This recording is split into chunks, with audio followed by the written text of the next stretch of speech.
Greetings. Well, today we're going to look at a very cool new functionality that I'm just beginning to figure out, and I'm not exactly sure all the ins and outs of using it, but I do know that at the very end I have a problem I could use your help in solving.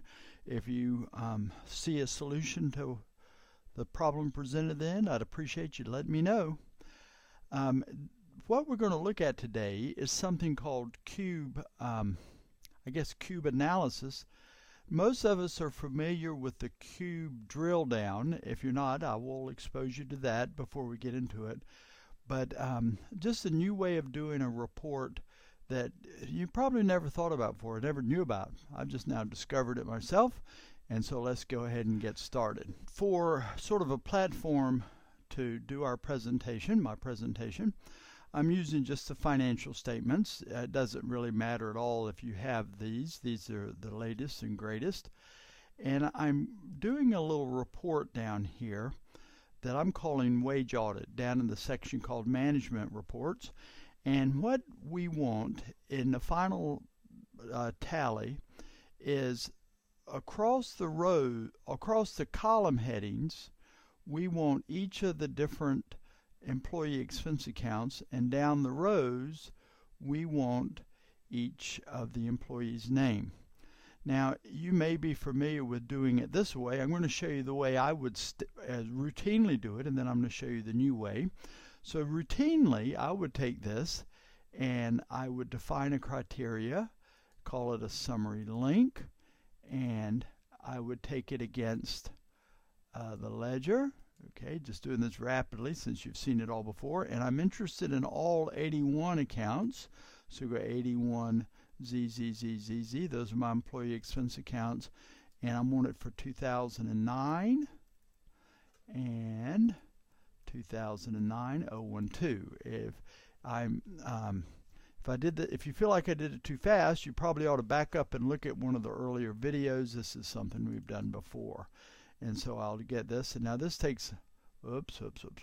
Well, let's see what I do wrong here.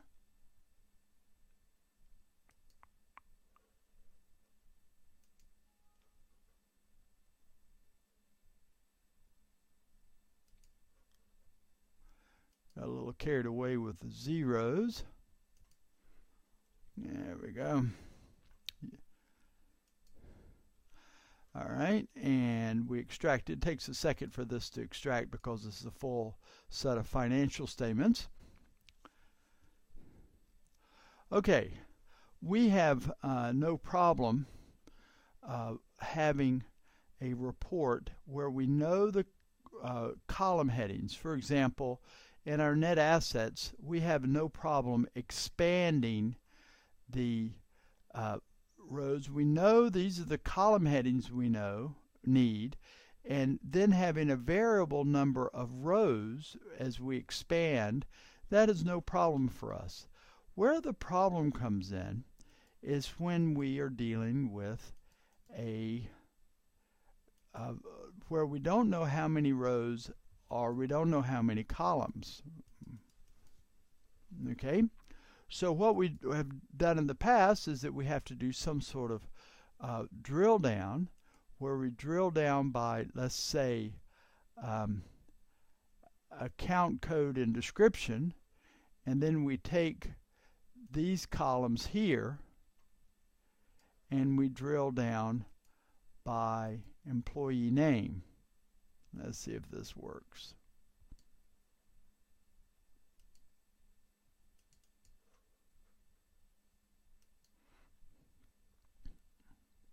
Okay, and so we end up with our wage audit report here. There's a couple things that are a little unsatisfying about this. If we can scan over, a couple things unsatisfying is that this report, this has become a drill down in the report. I suppose I could save it, but then I would have two wasted pages that is sort of weird in a report, and I'm not exactly sure if there's a way to hide these worksheets that bring me to the final thing. Also, as a problem is I don't have a good way of doing a heading a title. All of our other reports have nice headings up here that explain the name of the organization and the title of the report and the period covered. Well, with this drill down report, I do not have that. And so it's just a drill down that has to be maintained. What would be much better is if there was a way to have a regular page that would do the same thing, the multi-column, multi-row thing. Now let's make sure before we jump right into solving that problem that I state the problem one more time just to make sure that we're all on the same song sheet. It's no problem making this report if I know the columns. I could make the columns, write a query that reference the columns, and then expand it by who. You see, I could write a query here that looked up on that account, and then I just make it all the way across and I expand it by who. The problem comes in that I'm facing now is that I want a unknown amount of column headings because I maybe don't know all of the accounts that I'm using, and an unknown number of rows. Well, the unknown number of rows is nothing new, but the unknown number of column headings is the task that we're challenged with now. So I make a report that goes out through the whole Sun Plus world that looks at the 81 accounts. Well, I don't know how many 81 accounts are out there, so I can't make it very easily.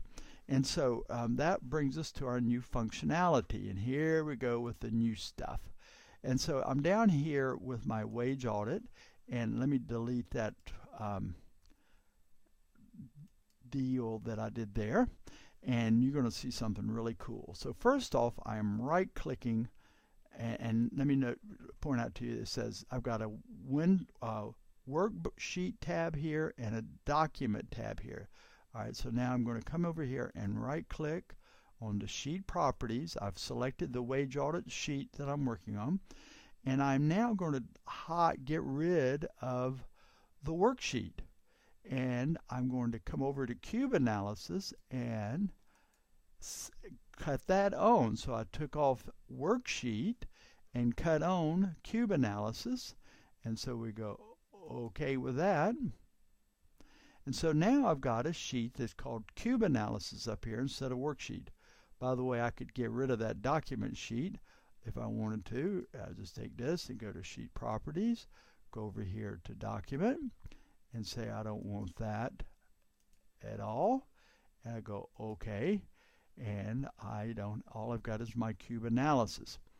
Now the cube analysis looks pretty boring here, and let me just show you the way it works. So I'm coming into this area here anywhere I want, and I right click and I define the criteria, and so I will take the table, the same sort of thing I just did for a few minutes ago, ledger, and remember we're in design mode now. This is not a drill down, this is a design mode deal, and I put my 81 accounts here, same problem, and I go 81ZZZZ, and I want to do it for 2009, 2009, 001.